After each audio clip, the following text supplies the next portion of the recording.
इस वीडियो में हम लोग क्लास 7 हिस्ट्री का चैप्टर 6 पढ़ने वाले हैं, जिसका नाम है शहर व्यापारी एवं कारीगर। तो इस वीडियो में हम लोग A to Z question answer solve करेंगे जो भी इस चैप्टर में दिया हुआ है। तो चलिए बिना समय गवाए वीडियो को स्टार्ट करते हैं।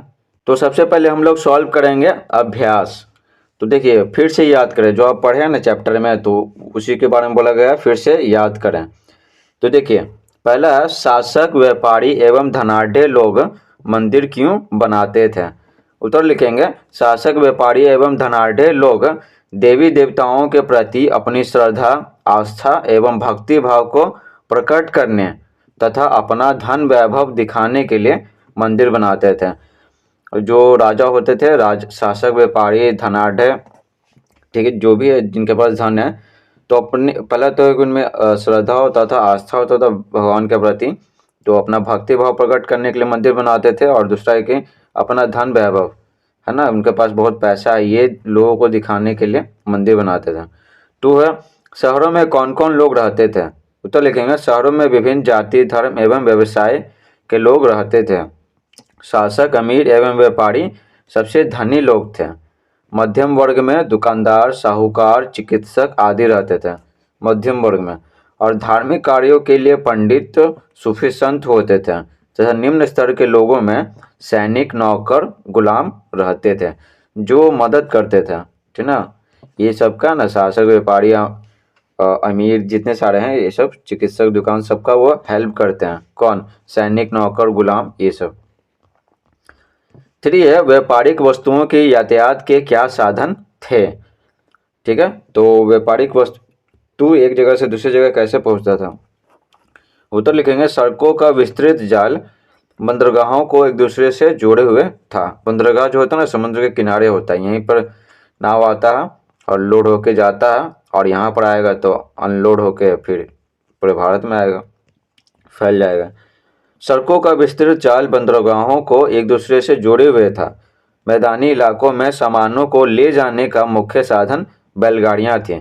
ठीक है, यहाँ पर बंदरगाह पर आ गया, ठीक है ना, माल आ गया, उसके बाद पूरे भारत में फैलाना है ना। तो मैदानी इलाकों में सामानों को ले जाने का मुख्य साधन बैलगाड़ियाँ थीं।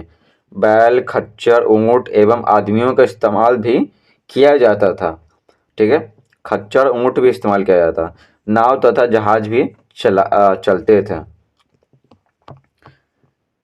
4 है 17वीं शताब्दी में किन यूरोपीय व्यापारिक कंपनियों का भारत में आगमन हुआ।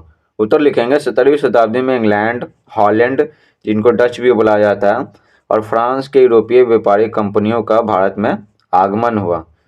ठीक है, पुर्तगाली 15वीं शताब्दी में ही आ चुके थे। 1498 में ही वास्को डी गामा आ चुका था। ठीक है, वास्को डी गामा जो पुर्तगाली था। 5 लिखा हुआ सुमेल करें, ठीक है, यानी सही मिलान करना है। तो मंदिर नगर कौन होता था, तो ये सारा यहाँ लिख दिए आपके लिए स्पेशल। मंदिर नगर तिरुपति, तीर्थ स्थल पुष्कर, प्रशासनिक नगर दिल्ली, प्रशासन संभाला जाता था दिल्ली से। बंदरगाह नगर गोवा, ये समुद्र के किनारे हैं। वाणिज्यिक नगर, वाणिज्य व्यापार होता था पटना। नेक्स्ट है आइए समझें।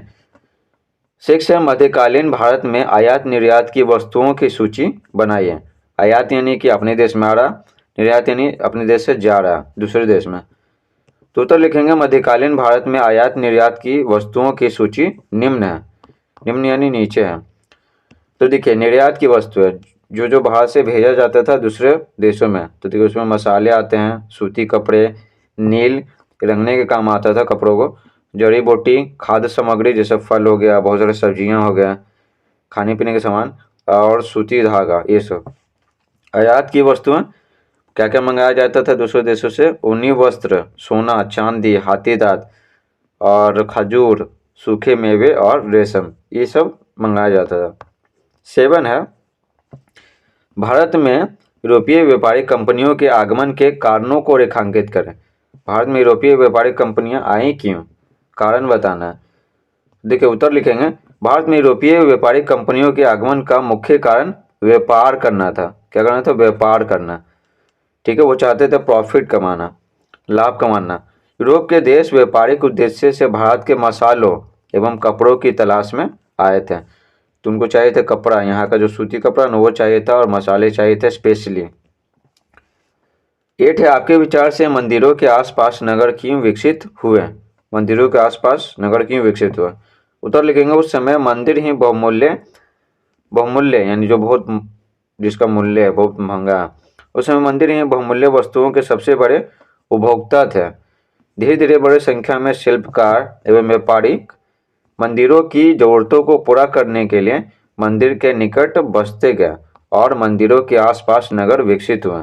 जैसे मंदिर है तो फूल चढ़ाएगा तो आसपास फूल की दुकान खोलने लगा। उसके बाद मंदिर है तो जैसे बात है, शिल्पकार चाहिए ना, मूर्ति बनाने वाले, ठीक है, ये सब चाहिए ना, तो वो सब भी आसपास है ना जमा होने लगा, बसने लगा मंदिर के निकट। और व्यापारी तो रहेंगे ही, जो फूल बेचेंगे, प्रसाद बेचेंगे, ठीक है ना, फल फूल ये सब बेचेंगे, तो ये सब तो रहेंगे। 9 है, लोगों के जीवन में मेले एवं हाटों की भूमिका का वर्णन करें। मेले एवं हाटों, उत्तर लिखेंगे, हाटों से लोग नित्य उपयोग की वस्तुएं खरीदते थे। नित्य उपयोग की मतलब क्या, जो डेली यूज करते हैं, ठीक है। जो अन्न या सब्जी वे नहीं उपजा पाते थे उन्हें वे हाटों से खरीदते थे। देश भर के कलाकार और शिल्पी अपने उत्पाद लेकर मेलों में आते थे, ठीक है। तो पहला तो ये हो गया कि देश भर के कलाकार है, शिल्पी है, जैसे कोई मटका ला रहा है, कोई मूर्ति ला रहा है, ठीक है ना, अपने जो सामान है वो मेले में ला रहा बेचने के लिए, ठीक है। दूसरा बात क्या, मेलों में मनोरंजन के साधन भी उपलब्ध होते थे, ठीक है। मेला लगता है तो मनोरंजन के साधन भी उपलब्ध होता है, कहीं नाटक हो रहा है, कहीं सिंगिंग डांसिंग ये सब, कहीं क्यूज। अब देखिए, आइए विचार करें। 10 है, इस अध्याय में वर्णित शहरों की तुलना अपने जिले में स्थित शहरों से करें, ठीक है। क्या दोनों के बीच कोई समानता या असमानता है? तो देखिए उत्तर लिखेंगे, वर्णित शहर चार दीवारियों से घिरे होते थे, ठीक है, जो चैप्टर में पढ़ाया गया, लेकिन हमारे शहर चारों ओर से खुला है। चार दीवारियों से शहर क्यों घिरा हुआ रहता था? क्योंकि बाहरी आक्रमण से ना बचाया जा सके। शहरों में सरकारी अधिकारी भी रहते हैं, राज्य कर्मचारियों के अलावा व्यापारियों के कर्मचारी भी रहते हैं।